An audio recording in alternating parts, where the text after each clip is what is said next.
सर्वमङ्गलमाङ्गल्ये शिवे सर्वार्थसाधिके शरण्ये त्र्यम्बके देवी नारायणी नमोऽस्तुते।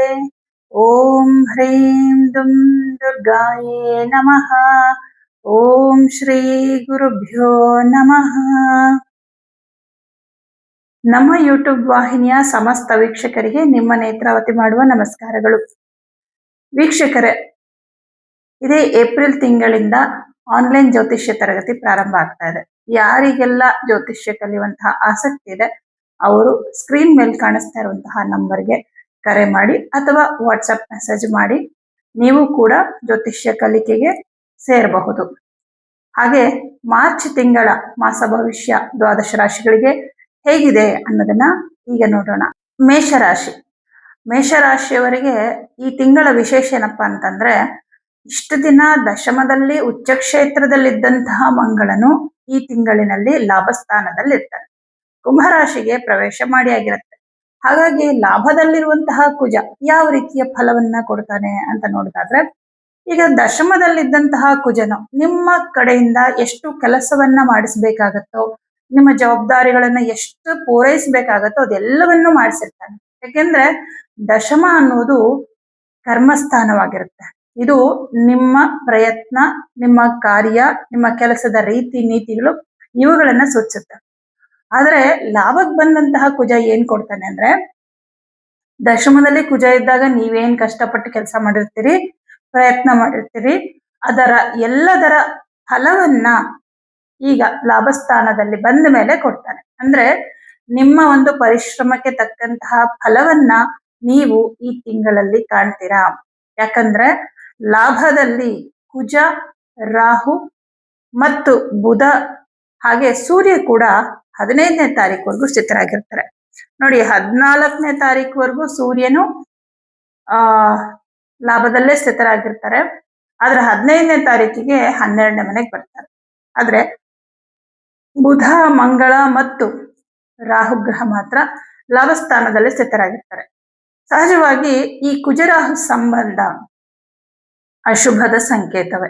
ಆದ್ರೆ ಲಾಭದಲ್ಲಿರ್ತಕ್ಕಂತಹ ಕುಜರಾಹು ನಿಮಗೆ ವ್ಯಾಪಾರ ವ್ಯವಹಾರಗಳಿಗೆ ಸಂಬಂಧಪಟ್ಟಂತೆ ಯಾವುದೇ ರೀತಿಯ ಅಶುಭ ಫಲಗಳನ್ನ ಕೊಡೋದಿಲ್ಲ. ಬದಲಾಗಿ ಬಹಳಷ್ಟು ಶುಭ ಫಲವನ್ನೇ ಕೊಡ್ತಾರೆ.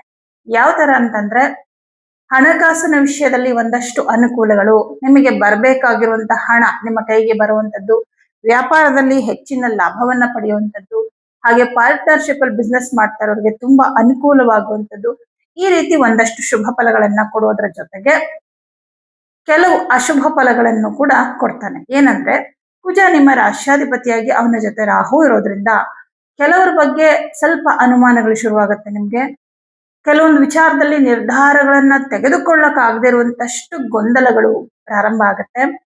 ಸ್ವಲ್ಪ ನಕಾರಾತ್ಮಕ ಆಲೋಚನೆಗಳು ಜಾಸ್ತಿ ಆಗತ್ತೆ. ಹಾಗೆ ಸ್ವಲ್ಪ ಸೋಂಕು, ಇನ್ಫೆಕ್ಷನ್ ತರ ಏನಾದ್ರೂ ಸಣ್ಣ ಪುಟ್ಟ ಅಲರ್ಜಿಗಳು, ದೊಡ್ಡ ಮಟ್ಟದಲ್ಲಿ ತೊಂದರೆಗಳಂತೇನಿಲ್ಲ, ಸಣ್ಣ ಪುಟ್ಟ ಅಲರ್ಜಿಗಳಾಗಬಹುದು. ಸ್ಕಿನ್ ಅಲರ್ಜಿ ಇರುವಂತಹವರಿಗೆ ಅದು ಸ್ವಲ್ಪ ಜಾಸ್ತಿ ಆಗಬಹುದು. ಯಾಕಂದ್ರೆ ಬುಧ ಗ್ರಹ ಚರ್ಮಕ್ಕೆ ಕಾರಕ, ಅವನ ಜೊತೆಯಲ್ಲಿ ರಾಹು ಇರೋದ್ರಿಂದ ಚರ್ಮದ ಅಲರ್ಜಿ ಜಾಸ್ತಿ ಆಗಬಹುದು. ಯಾಕಂದ್ರೆ ಈ ಕುಜ ರಾಹು ಜಾತಕದಲ್ಲಿರಲಿ ಅಥವಾ ಗೋಚಾರದಲ್ಲಿರಲಿ ಅದು ಆ ವ್ಯಕ್ತಿಯ ಸರ್ಪಶಾಪವನ್ನ ಅಥವಾ ಸರ್ಪ ದೋಷವನ್ನ ತೋರಿಸುವಂತಹ ಸಮಯವಾಗಿರುತ್ತೆ.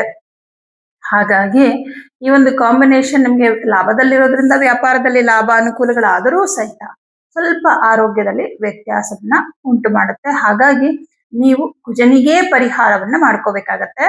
ರಾಹುವಿಗೆ ಪರಿಹಾರ ಅರ್ಥವಾಗಿ, ಅಂದ್ರೆ ರಾಹು ನಿಮಗೆ ಅಶುಭ ಫಲವನ್ನ ಕೊಡಬಾರ್ದು ಅನ್ನೋ ಕಾರಣಕ್ಕೆ ಶ್ರೀ ದುರ್ಗಾದೇವಿಯ ಅಷ್ಟೋತ್ತರಗಳನ್ನ ಹೇಳ್ಕೊಳ್ಳಿ ಪ್ರತಿದಿನ. ಹಾಗೆ ನಿಮಗೆ ಧನಸ್ಥಾನಾಧಿಪತಿ ಹಾಗೆ ವಾಕ್ಸ್ಥಾನಾಧಿಪತಿ ಕೂಡ ಆಗಿರ್ತಾನೆ ಶುಕ್ರ ಗ್ರಹ. ಈ ಶುಕ್ರ ಗ್ರಹ ಲಾಭಸ್ಥಾನದಲ್ಲಿ ಸ್ಥಿತರಾಗಿರ್ತಾರೆ, 12ನೇ ಮನೆಯಲ್ಲಿ ವ್ಯಯಸ್ಥಾನದಲ್ಲಿ ಸ್ಥಿತರಾಗಿರ್ತಾರೆ. ವ್ಯಯ ಅನ್ನೋದು ನಷ್ಟವನ್ನ ತೋರಿಸುತ್ತೆ. ಅಂದ್ರೆ ಉಚ್ಚ ಕ್ಷೇತ್ರದಲ್ಲಿ ಇದಾನೆ ಶುಕ್ರ ಗ್ರಹ, ಆದ್ರೆ ನಷ್ಟ. ಯಾವ ವಿಷಯದಲ್ಲಿ ನಷ್ಟ ಅಂತಂದ್ರೆ, ನಿಮಗೆ ಎಷ್ಟು ದುಡ್ಡು ಬರುತ್ತೋ ಅಷ್ಟೇ ದುಡ್ಡು ಖರ್ಚು ಈ ತಿಂಗಳಲ್ಲಿ ಇರುತ್ತೆ. ಯಾಕಂದ್ರೆ 12ನೇ ಮನೆ ಶುಕ್ರ ಗ್ರಹ ಏನ್ ಮಾಡ್ತಾನಂತಂದ್ರೆ, ನಿಮಗೆ ತುಂಬಾ ಒಂದು ವಸ್ತುಗಳನ್ನ ತಗೋಬೇಕು ಅನ್ನೋಂಥದ್ದು ಆಸೆಗಳು ಜಾಸ್ತಿ ಆಗೋದಕ್ಕೆ ಕಾರಣ ಆಗುತ್ತೆ. ಹಾಗೆ ನೋಡಿ 15ನೇ ತಾರೀಕಿಗೆ ಸೂರ್ಯ ಗ್ರಹ ಕೂಡ 12ನೇ ಮನೆಗೆ ಬಂದ್ಬಿಡ್ತಾರೆ. ಅವಾಗ ಪಂಚಮಾಧಿಪತಿ ಸೂರ್ಯ 12ನೇ ಮನೆಗೆ ಬರೋದ್ರಿಂದ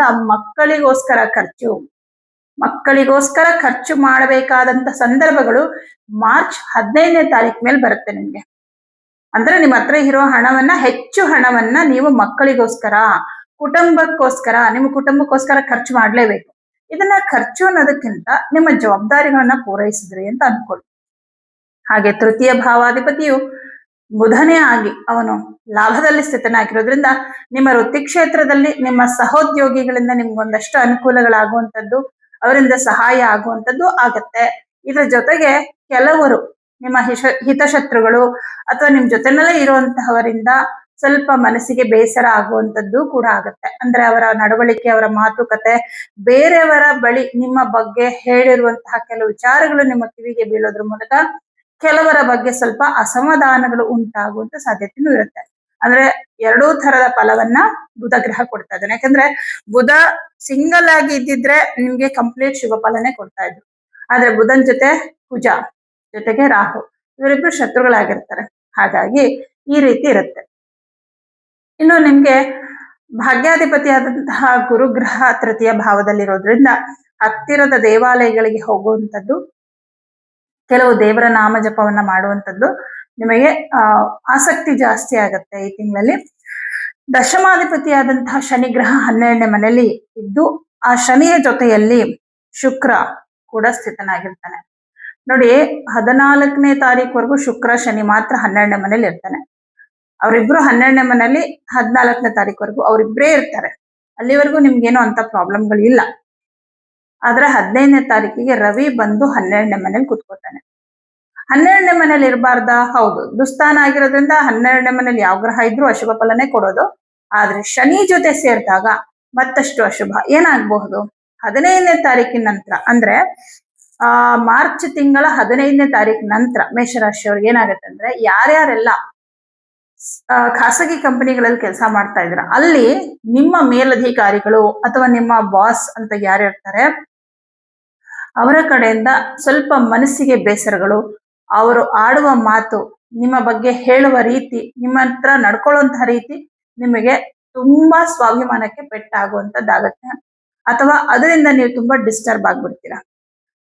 ಕೆಲ್ಸನ ಬಿಟ್ಬಿಡೋಣ ಅಂತಾನೂ ತೀರ್ಮಾನ ಮಾಡ್ತೀರಾ. ಬಟ್ ಆ ನಿರ್ಧಾರವನ್ನ ತಗೋಬೇಡಿ. ಇದೇ ನಿಮ್ಮ ಮೇಲಧಿಕಾರಿಗಳು ಇನ್ನೊಂದ್ ಸ್ವಲ್ಪ ದಿನ ಆದ್ರೆ ನಿಮ್ಮ ಕೆಲಸ ನೋಡಿ ಹೊಗಳಿಕೆನೂ ಕೊಡ್ತಾರೆ. ವೆಯ್ಟ್ ಮಾಡಿ ಅಷ್ಟೇ. ಇದೊಂದು ಸ್ವಲ್ಪ ಕಷ್ಟದ ಸಮಯ. ಶನಿಯ ಮೇಲೆ ರವಿ ಬಂದಾಗ, ಶನಿ ಜೊತೆ ರವಿ ಬಂದಾಗ ಅಲ್ಲಿ ಕೆಲಸ ಮಾಡೋ ಸ್ಥಳದಲ್ಲಿ ನೀವು ಏನಾದ್ರೂ ಒಂದು ದುಃಖವನ್ನ ಅನುಭವಿಸ್ಲೇಬೇಕು. ಇದರಿಂದ ನೀವು ತಪ್ಪಿಸ್ಕೊಳಕ್ಕಾಗಲ್ಲ. ಅಕಸ್ಮಾತ್ ಕೆಲಸ ಬಿಟ್ರಿ ಅನ್ಕೊಳ್ಳಿ, ಕೆಲಸ ಇಲ್ಲ ಅನ್ನೋ ದುಃಖ ಅಂತ ಇದ್ದೇ ಇರುತ್ತಲ್ವಾ. ಹೀಗಾಗತ್ತೆ. ಸ್ವಲ್ಪ ನಿಮ್ಮ ಸ್ವಾಭಿಮಾನಕ್ಕೆ ಧಕ್ಕೆ ಉಂಟಾಗುವ ಸಾಧ್ಯತೆ ಇದೆ. ಇದು ಸರ್ಕಾರಿ ಉದ್ಯೋಗದಲ್ಲಿರ್ತಕ್ಕಂಥವ್ರಿಗೂ ಅನ್ವಯ ಆಗತ್ತೆ. ನಿಮ್ಮ ಮೇಲಧಿಕಾರಿಗಳಿಂದ ಬಯಸ್ಕೋಬೇಕಾಗತ್ತೆ, ಅಥವಾ ಅವ್ರು ಕೊಟ್ಟಿರೋ ಜವಾಬ್ದಾರಿಗಳನ್ನ ಕಂಪ್ಲೀಟ್ ಮಾಡಕ್ಕಾಗಲ್ಲ, ನಿಮ್ಮ ಕೆಲಸಗಳು ತುಂಬಾ ಪೆಂಡಿಂಗ್ ಆಗತ್ತೆ. ಈ ತರ ಉದ್ಯೋಗದ ವಿಷಯದಲ್ಲಿ, ಅದು ಕೂಡ ಪರ್ಟಿಕ್ಯುಲರ್ ಆಗಿ ನೀವು ಬೇರೆಯವ್ರ ಕೈ ಕೆಳಗೆ ಕೆಲಸ ಮಾಡ್ತಿದ್ರೆ ಅಥವಾ ಸರ್ಕಾರಿ ಉದ್ಯೋಗದಲ್ಲಿದ್ರೆ ಅಂಥವರಿಗೆ ಇದು ಅನ್ವಯ ಆಗತ್ತೆ. ಸ್ವಂತ ಉದ್ಯೋಗವನ್ನ ಮಾಡ್ತಕ್ಕಂಥವ್ರಿಗೆ ಈ ತರದ ಸಮಸ್ಯೆಗಳು ಬರಲ್ಲ. ಯಾಕೆಂದ್ರೆ ಸ್ವಂತ ಉದ್ಯೋಗವನ್ನ ಮಾಡ್ತಾ ಇರೋ ಅಂತ ವಿಚಾರ ಅಂತ ಬಂದಾಗ ಅಲ್ಲಿ ನೀವೇ ಬಾಸ್ ಆಗಿರ್ತೀರ. ಹಾಗೆ ಅದರ ಲಾಭ ಕೂಡ ನಿಮ್ಗೆ ಸಂಪೂರ್ಣವಾಗಿ ಬರುತ್ತೆ. ನಿಮ್ಮ ರಾಷ್ಟ್ರಾಧಿಪತಿ ಕಾರಕನಾಗಿರ್ತಾನೆ, ಅವನು ಲಾಭದಲ್ಲಿರೋದ್ರಿಂದ ಸ್ವಂತ ಉದ್ಯೋಗದಲ್ಲಿರ್ತಕ್ಕಂಥವ್ರಿಗೆ ಏನು ಪ್ರಾಬ್ಲಮ್ ಇಲ್ಲ. ಆದ್ರೆ ಪ್ರೈವೇಟ್ ಜಾಬ್ ಅಲ್ಲಿ ಅಥವಾ ಸರ್ಕಾರಿ ಉದ್ಯೋಗದಲ್ಲಿ ಇರ್ತಕ್ಕಂಥವ್ರಿಗೆ ನಿಮ್ಮ ಮೇಲೆ ಅಧಿಕಾರಿಗಳ ವಿಚಾರದಲ್ಲಿ, ನಿಮ್ಮ ಬಾಸ್ ವಿಚಾರದಲ್ಲಿ ಸ್ವಲ್ಪ ಮನಸ್ಸಿಗೆ ಬೇಸರ ಆಗತ್ತೆ. ಆದಷ್ಟು ಸಮಾಧಾನದಿಂದ ತಾಳ್ಮೆಯಿಂದ ಇರೋದು ಒಳ್ಳೇದು. ವಾಕ್ಸ್ಥಾನಾಧಿಪತಿ ಶುಕ್ರ ಗ್ರಹ 12ನೇ ಮನೇಲಿ ಇರೋದ್ರಿಂದ ಯಾರಿಗಾದ್ರೂ ದುಡ್ಡು ಕೊಡೋದಾದ್ರೆ ಈ ತಿಂಗಳಲ್ಲಿ ಕೊಡ್ಬೇಡಿ. ಯಾಕಂದ್ರೆ ಈ ತಿಂಗಳಲ್ಲಿ ನೀವು ಯಾರಿಗೋ ದುಡ್ಡು ಕೊಟ್ಟು ಅದು ಮೋಸ ಆಗುವ ಸಾಧ್ಯತೆ, ವಾಪಸ್ ಕೊಡದೇ ಇರುವಂತದ್ದು. ಇವಾಗ ಒಳ್ಳೆಯವರೇ ಆಗಿರ್ತಾರೆ ಕೆಲವೊಂದು ಸಂದರ್ಭಗಳಲ್ಲಿ, ಇವ್ರು ಮೋಸ ಮಾಡುವಂತವ್ರಲ್ಲ. ಕರೆಕ್ಟ್. ಈಗ ನೀವು ಅವ್ರಿಗೆ ಸಾಲನೋ ಏನೋ ಕೊಡ್ತೀರಾ, ಇಷ್ಟೇ ಟೈಮ್ ಒಳಗೆ ನಿಮಗ್ ಬೇಕಾಗಿರತ್ತೆ ಅನ್ಕೊಳ್ಳಿ. ಹಂಗಿದ್ದಾಗ ಅವ್ರಿಗೆ ಅದನ್ನ ಕೊಡಕ್ಕೆ ಆಗದೆ ಇರಬಹುದು, ಅವರ ಪರಿಸ್ಥಿತಿ ಕೊಡಕ್ ಆಗದೆ ಇರೋ ಹಾಗೆ ಮಾಡ್ಬೋದು. ಅವಾಗ ಏನ್ ಮಾಡ್ತೀರಾ? ಈ ತರದ ಸಿಚುಯೇಷನ್ಗಳು ಈ ತಿಂಗಳಲ್ಲಿ ಬರುತ್ತೆ. ಹಾಗಾಗಿ ಯಾರಿಗೂ ದುಡ್ಡು ಕೊಡಕ್ ಹೋಗ್ಬೇಡಿ. ವಿಪರೀತ ಖರ್ಚುಗಳಿರೋದ್ರಿಂದ, ಆಲ್ರೆಡಿ ತುಂಬಾ ಖರ್ಚಿದೆ, ಮಕ್ಕಳಿಗೋಸ್ಕರ ಖರ್ಚು, ಕುಟುಂಬಕ್ಕೋಸ್ಕರ ಖರ್ಚು ಬಂದೇ ಬರುತ್ತೆ. ಇದನ್ನ ಮುಂಚೆನೆ ನೀವು ತಿಳ್ಕೊಂಡಿರೋದ್ರಿಂದ ಆದಷ್ಟು ನೀವು ಎಕ್ಸ್ಟ್ರಾ ಅಂದ್ರೆ ಶಾಪಿಂಗ್ ಮಾಡೋದು ಮತ್ತೊಂದು ಮಗದೊಂದು ಅಂತ ಹೊಸ ಖರ್ಚುಗಳನ್ನ ನೀವು ಕ್ರಿಯೇಟೇ ಮಾಡ್ಕೊಳಕ್ ಹೋಗ್ಬೇಡಿ. ಅಂದ್ರೆ ಹೊಸ ಖರ್ಚು ಮಾಡೋದ್ರ ಬಗ್ಗೆ ನೀವು ಯೋಚನೆ ಮಾಡಕ್ ಹೋಗ್ಬೇಡಿ. ಯಾಕಂದ್ರೆ ಇಲ್ಲೂ ಖರ್ಚು ಅಲ್ಲೂ ಖರ್ಚು ಆದಾಗ ನಿಮ್ಗೆ ದುಡ್ಡಿನ ಸಮಸ್ಯೆ ಕೂಡ ಬಂದ್ಬಿಡುತ್ತೆ. ಮತ್ತೊಂದು ವಾಕ್ಸ್ಥಾನಾಧಿಪತಿ ಪ್ರಬಲನಾಗಿ ಉಚ್ಚ ಕ್ಷೇತ್ರದಲ್ಲಿದ್ದಾನೆ, ಆದರೆ ಅವನು ವ್ಯಯಸ್ಥಾನದಲ್ಲಿರೋದ್ರಿಂದ ಮಾತಿನ ವಿಷಯದಲ್ಲಿ ಜಾಗ್ರತೆ. ಮಾತಿನಿಂದ ಸ್ವಲ್ಪ ನಷ್ಟ ಆಗ್ಬೋದು. ಮಾತಿನಿಂದ ಏನ್ ಬೇಕಾದ್ರೂ ನಷ್ಟ ಆಗ್ಬೋದು. ಒಂದು ನಿಮ್ಮ ಮತ್ತೆ ನಿಮ್ಮ ಆತ್ಮೀಯರ ಜೊತೆಗಿನ ಸಂಬಂಧದಲ್ಲಿ ನಷ್ಟ ಆಗ್ಬೋದು. ನಿಮ್ಮ ಮಾತು ಅವರಿಗೆ ಬೇಸರ ಆಗಿ ನಿಮ್ಮನ್ನ ಬಿಟ್ಟು ಹೋಗ್ಬೋದು. ಅಥವಾ ವೈವಾಹಿಕ ಜೀವನದಲ್ಲಿ ನೋಡಿ, ಸಪ್ತಮಾಧಿಪತಿ ಶುಕ್ರ, ನಿಮ್ಮ ಮಾತಿಂದ ವೈವಾಹಿಕ ಜೀವನದಲ್ಲಿ ತೊಂದರೆಗಳಾಗಬಹುದು. ನೋಡಿ, ಯಾರೋ ಒಬ್ರು ಒಂದು ಮಾತಾಡಿದಾಗ ಎದುರಾಳಿ ಅದನ್ನ ತುಂಬಾ ಸೀರಿಯಸ್ ಆಗಿ ತಗೋತಾರೆ, ಅದನ್ನ ಮರೆಯೋದೇ ಇಲ್ಲ.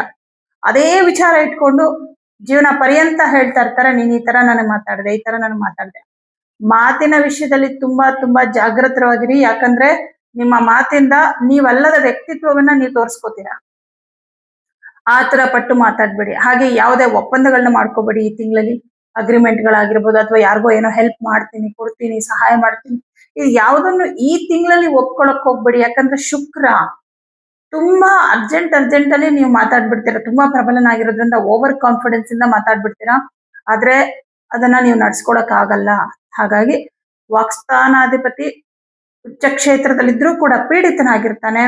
ನಿಮ್ಮ ಮಾತಿನಿಂದ ನಷ್ಟಗಳಾಗಬಹುದು. ಉದ್ಯೋಗ ಕ್ಷೇತ್ರದಲ್ಲೂ ಅಷ್ಟೇ, ಮಾತು ಜಾಸ್ತಿ ಆಡ್ಬೇಡಿ. ನಿಮ್ಮ ಕೆಲಸ ಆಯ್ತು, ನೀವಾಯ್ತು, ಇಷ್ಟರಲ್ಲೇ ಇದ್ಬೇಡಿ.